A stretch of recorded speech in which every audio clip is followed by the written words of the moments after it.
Okay, I didn't know my fan was making so much noise. And then you can go to the top, and then you have a bunch of stuff. There's a crystal shop where you can buy crystals, exchange, wish piece exchange. This is if you get green room stuff, and then you can get a bunch of crystals or gems or whatever, wish pieces. Gotcha sticker. When you pull cards, you can, if you get enough, you can just buy one of the characters you want, or you can save up on sticker vouchers. Event exchange is from,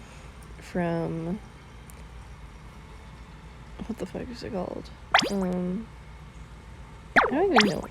Okay, whatever. It's just shit. Like, when you play a lot, you get, during events, you get event tokens. Voucher exchanges, you can't, oh my god, stop coughing, bitch, stop.